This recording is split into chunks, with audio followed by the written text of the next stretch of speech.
यदि किसी व्यक्ति के गुदा द्वार, जिसे हम मल द्वार या एनस के नाम से जानते हैं, उसके आसपास की स्किन में कोई ऐसा फोड़ा बन जाए या कोई ऐसी फुंसी बन जाए जिसमें से लगातार मवाद का डिस्चार्ज हो रहा हो, पस निकल रहा हो, तो हो सकता है उस व्यक्ति को एनल फिस्टुला की दिक्कत हो।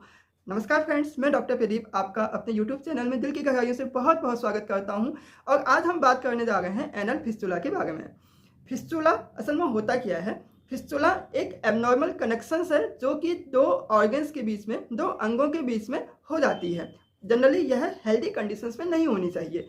जैसे एग्जांपल के लिए, जैसे जो हमारी बॉडी में एक आर्टरीज होती हैं जो शुद्ध खून को हमारे हार्ट से पूरी बॉडी में ले जाकर सप्लाई करती हैं, और दूसरी नसें होती हैं जिसको हम वेन्स बोलते हैं। यह पूरी बॉडी से अशुद्ध खून को इकट्ठा करके हमारे हार्ट की तरफ को वापस लाती हैं शुद्ध होने के लिए। तो कभी कभी क्या होता है कि जो ये आर्टरीज हैं और जो वेन्स हैं, ये जो दो पाइपलाइंस होती हैं, इन दोनों के बीच में एक एबनॉर्मल जॉइनिंग हो जाती है या इन दोनों का एक कनेक्शन हो जाता है, जिसकी वजह से आर्टरीज का, धमनियों का जो शुद्ध खून होता है वह वेन्स के अशुद्ध खून के साथ में मिक्स होने लगता है। तो इसी कंडीशंस को हम फिस्टुला कहते हैं। तो ये एबनॉर्मल कनेक्शंस जो है इसको हम फिस्टुला के नाम से जानते हैं, और यहाँ पर इस बीमारी को आर्टेरियोवेनस फिस्टुला के नाम से जाना जाता है।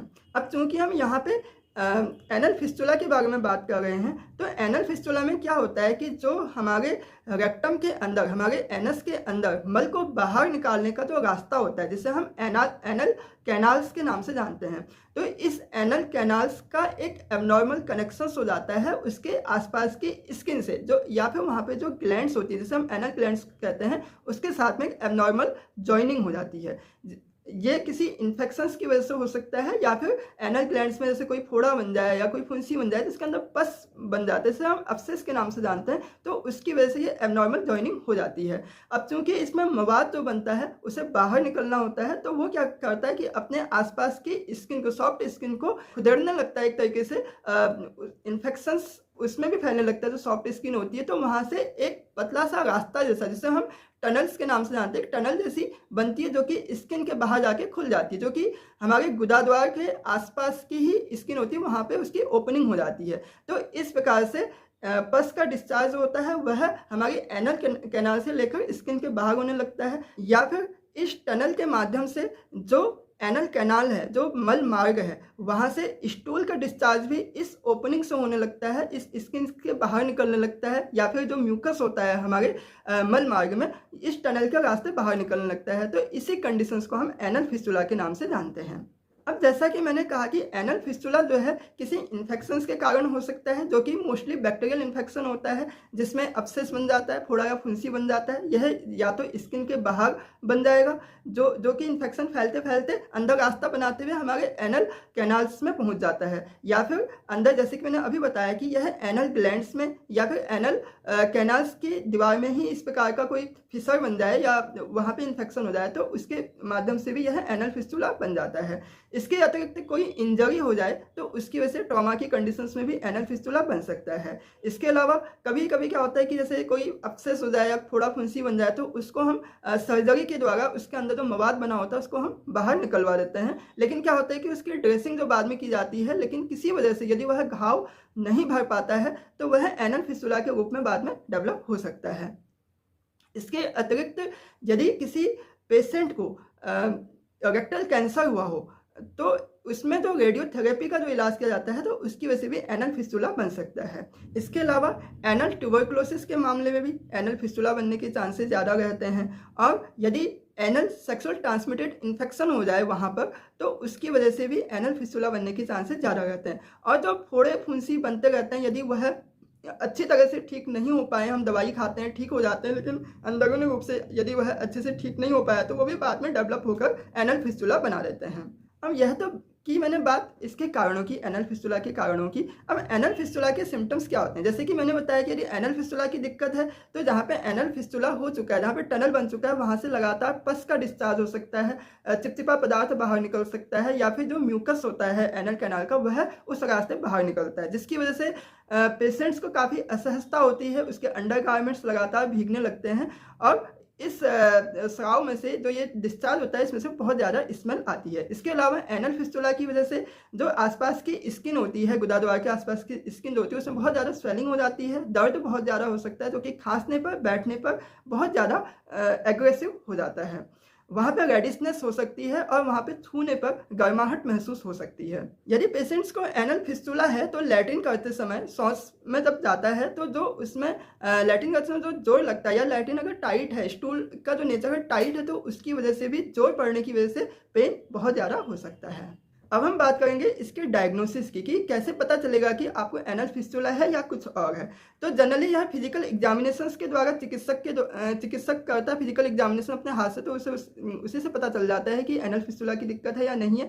लेकिन यदि स्किन में बाहर ओपनिंग नहीं हुई है और अंदर ही अंदर एनल फिस्टुला बना है, तो ऐसी कंडीशंस में एंडोस्कोपिक अल्ट्रासाउंड किया जाता है। इसमें एक कैमरा डाला जाता है गुदा द्वार के अंदर में और एक अल्ट्रासाउंड होता है उसके साथ ही, तो उससे इसकी लोकेशन पता चल जाती है एनल फिस्टुला है या नहीं है, और है तो कहाँ पर है। इसके अलावा एमआरआई के द्वारा भी हम इसे डायग्नोस कर सकते हैं, उससे भी पता चल जाता है।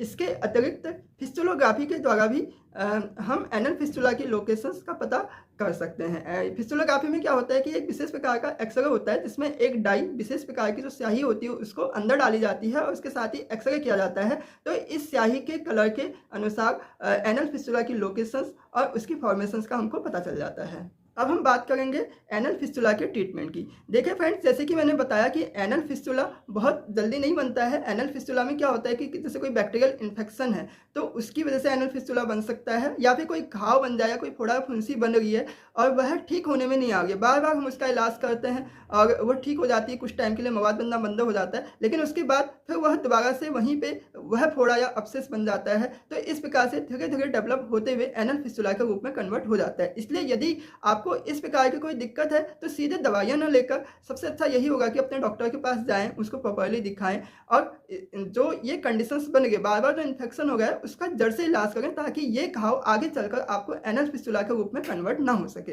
होम्योपैथी में एनल फिस्टुला का सिम्टोमेटिकली ट्रीटमेंट होता है। मैं 2 ऐसी मेडिसिन आपको बताऊंगा जो बहुत अच्छा काम कर सकती है। इसमें एक मेडिसिन है स्टेफाइलोकॉक्सिनम। यदि आपको बार बार पस बनने की दिक्कत हो रही है गुदा द्वार के आसपास में, बार बार पस वहाँ से निकलता है, आप दवाइयाँ लेते हैं, ठीक हो जाता है, लेकिन उसके बाद फिर से कंडीशंस बन जाती है। यदि आपने एनल फिस्टुला की सर्जरी की है लेकिन उसके बाद भी यह कंडीशंस लगातार बनी हुई है, तो स्टेफाइलोकॉक्सिनम 200 बहुत अच्छा काम कर सकती है। 10 दिन में एक बार लेनी है और यदि आपको रिलीफ मिलता है तो उसके बाद इसे आप फिर से रिपीट कर सकते हैं 10 दिन के बाद में। तो आप देखेंगे कि 1 से 1.5 महीने में ही आपका इन्फेक्शन काफ़ी ठीक हो गया है और ये एनल फिस्टुला की दिक्कत इससे काफ़ी हद तक ठीक हो जाती है। इसके अलावा जो दूसरी मेडिसिन है वो पाइरोजन। इसमें क्या होता है कि यदि आपको बार बार बॉयल्स या अपसेस या जो मवाद निकलने की दिक्कत हो गई है या बार बार इस प्रकार की परेशानियां हो गई हैं रिपीटेड फॉर्म में, तो उसके साथ ही यदि आपको बुखार भी आ जाता है, तो पस बनने के साथ में यदि बुखार आ गया है तो पाइरोजन यहाँ पर बहुत अच्छा काम करती है। पाइरोजन 200 की एक बूंद लेनी है आपने, 10 से 12 दिन में एक ही बार लेनी है सुबह खाली पेट। यदि आपको आराम मिलता है तो इसे आगे कंटिन्यू कर सकते हैं।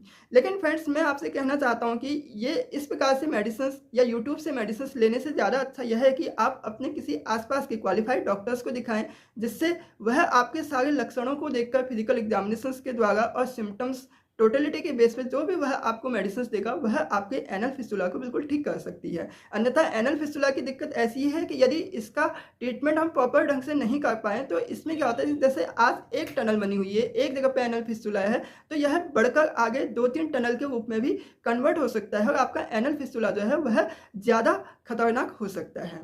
इसलिए आप ऐसे ही मेडिसिन ना लेके अपने आसपास के किसी डॉक्टर को दिखाकर उनके अंडर में मेडिसिन लें तो यह ज़्यादा अच्छा रहेगा। तो फ्रेंड्स, आज मैंने आपको बताया एनल फिस्टुला के बारे में। यदि आपको इससे रिलेटेड या अपने हेल्थ से संबंधित कोई भी सवाल मुझसे करना है तो आप मुझे कॉल मी फॉर ऐप के माध्यम से सीधे कॉन्टैक्ट कर सकते हैं। तो उसमें मैं आपकी सारी समस्याओं को सुलझाने की कोशिश करूंगा। आप मुझे सीधे कॉल मी फॉर ऐप के द्वारा सीधे बात कर सकते हैं, या फिर कमेंट्स में जाकर नीचे भी कुछ क्वेश्चन पूछ सकते हैं। यदि मेरे को टाइम मिलता है तो मैं आपको वहां पर भी जवाब देने की कोशिश करूंगा। Thank you friends. यदि यह वीडियो आपको अच्छा लगा हो तो इसे लाइक करें, सब्सक्राइब करें, शेयर करें। Thank you. आज के लिए इतना ही, फिर मिलेंगे फिर किसी नए दिन में नए सब्जेक्ट के साथ। तब तक के लिए बाय बाय।